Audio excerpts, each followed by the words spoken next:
मैं पूनम अग्रवाल, शेठ विद्या मंदिर English high school Vasai east की अध्यापिका आज कक्षा छठी के छात्रों को पूरक पुस्तक बाल राम कथा का पाठ सीता की खोज पढ़ाने जा रही हूँ। बच्चों, पिछले पाठ में हमने पढ़ा था कि किस प्रकार रावण सीता को उठाकर लंका ले जाता है और सीता वहाँ पर बहुत दुखी और परेशान बैठी हुई अपने पति श्री राम को याद करती रहती है। वो किसी भी प्रकार से रावण की बात को नहीं मानना चाहती। आइए इस पाठ में हम अब सीता की खोज के बारे में पढ़ेंगे। राम के मन में कई प्रकार के प्रश्न थे, आशंकाएं थी।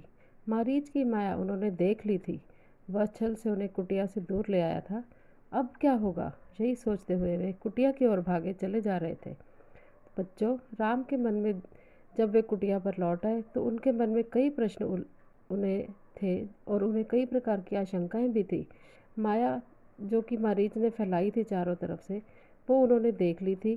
वो किस प्रकार धोखे से उन्हें कुटिया से दूर लेकर चला गया था और अब उनके मन में प्रश्न थे कि अब जब सीता का हरण हो गया है तो अब क्या होगा। ये सब सोचते हुए वे कुटिया की ओर भागे चले जा रहे थे।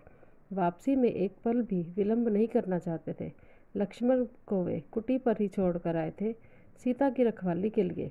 अच्छा हो कि लक्ष्मण वहीं पर हो, मारीच की मायावी आवाज़ उन तक ना पहुंची हो, राम ने सोचा। सीता अकेली रही तो राक्षस उन्हें मार डालेंगे, खा जाएंगे। अब राम को सीता की बहुत चिंता थी। उन्हें लग रहा था कि वे लक्ष्मण को बेशक कुटिया पर छोड़कर आए थे सीता की रखवाली करने के लिए। बहुत अच्छा होगा कि अगर लक्ष्मण वहीं पर हो और उनकी रखवाली कर रहे हो, लेकिन मारीच की मायावी आवाज़ उन तक हो सके तो ना पहुंची हो, ऐसा वे अपने मन में सोच रहे थे। सीता अकेली रही तो राक्षस तो उन्हें मार ही डालेंगे और उन्हें खा जाएंगे। इस प्रकार के भय उनके मन में बार बार आ रहा था। तब उन्होंने पगडंडी से लक्ष्मण को आते हुए देखा। वही हुआ जिसका राम को डर था। अनिष्ट की आशंका और बढ़ गई। पता नहीं सीता किस हाल में हो गई।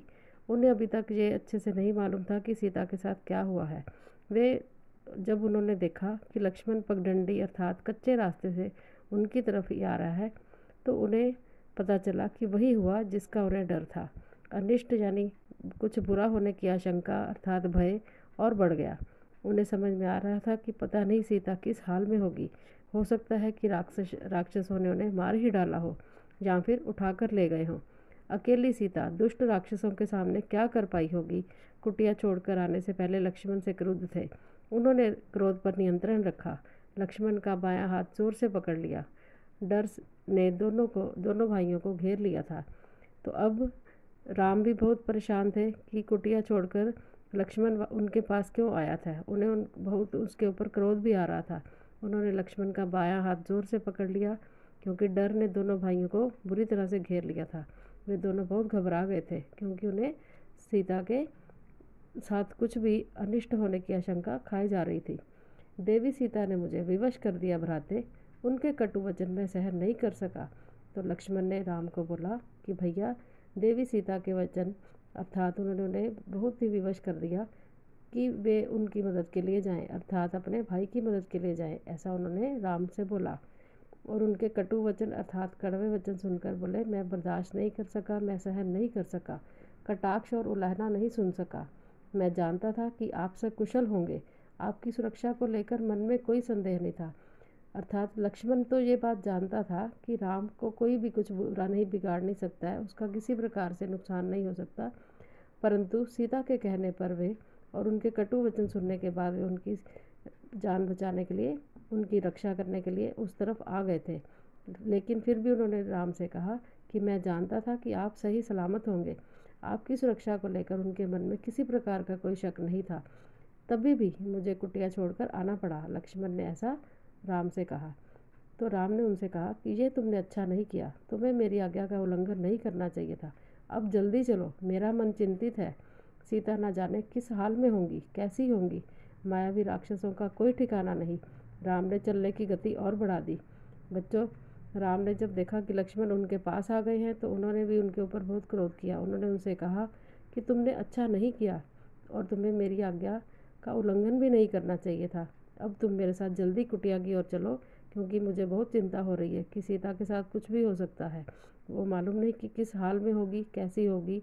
मायावी राक्षसों ने उनके साथ कितना बुरा किया हो सकता है, उसका कोई ठिकाना नहीं था।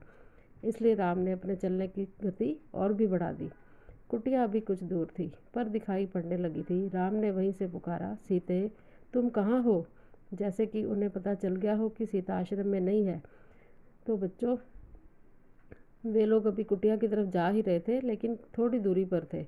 लेकिन उन्हें कुटिया दिखाई देने लगी थी। कुटिया में चारों तरफ सन्नाटा छाया था, इसलिए उन्हें कोई दिखाई नहीं दिया।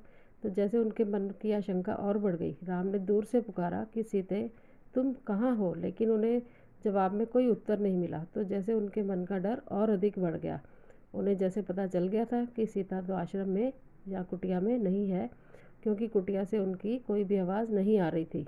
वहाँ से कोई उत्तर नहीं मिल रहा था। इसलिए राम की बेचैनी और अधिक बढ़ गई। तो बच्चों, यहाँ पर पाठ का पहला वीडियो समाप्त होता है। आगे का भाग हम दूसरे वीडियो में सुनेंगे।